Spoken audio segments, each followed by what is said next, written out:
Top 4 des anomalies électriques les plus courantes. 1. La prise n'est pas reliée à la terre due à l'absence de broche de terre. La prise de terre est obligatoire. Elle a un rôle protecteur et sécurisant. En cas d'incident ou de fuite de courant, elle va absorber ce courant résiduel, évitant ainsi le risque d'électrisation ou d'électrocution. Une prise non reliée à la terre doit être signalée par le diagnostiqueur car elle représente un risque pour l'usager. Le vendeur n'a pas l'obligation légale de la raccorder. L'acquéreur sera informé du fait de cette anomalie en lisant attentivement le rapport de diagnostic. 2. L'installation comporte bien une broche de terre mais qui n'est pas reliée à la terre. C'est exactement le même principe qu'une prise de terre sans broche de terre. Parfois, l'usager peut avoir l'impression que sa prise ne présente aucune anomalie, car le socle de prise est récent. Malheureusement, si derrière ce joli aspect, il n'existe pas de conducteur de terre ou qu'il n'est pas relié, l'anomalie et le danger sont présents. Le signalement sera donc également fait dans le rapport de diagnostic. Voici une petite astuce si vous êtes dans l'une de ces situations. Il existe une mesure compensatoire.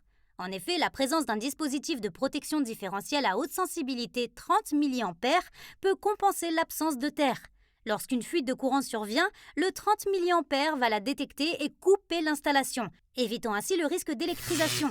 Attention toutefois, cette mesure compense, mais si le dispositif ne fonctionne pas, le danger est toujours présent. N'hésitez pas à prendre contact avec un professionnel. 3. L'absence d'obturateur ou du puits de 15 mm. Ce sont des anomalies que vous pouvez repérer visuellement sans l'aide d'aucun appareil de détection professionnel. L'absence d'obturateur, ce sont les petits caches en plastique présents derrière les orifices et qui permettent d'effacer le risque de contact direct avec l'électricité. Ils sont donc vitaux, surtout en présence d'enfants dans le foyer. Quant au puits de 15 mm, il permet de bien ancrer la prise. Cela évite les risques d'arrachement accidentel et donc la détérioration de votre matériel électrique. 4. Des conducteurs non protégés par une huisserie ou goulotte. Le conducteur électrique se compose d'un métal conducteur d'électricité, entouré d'une gaine isolante, généralement en plastique.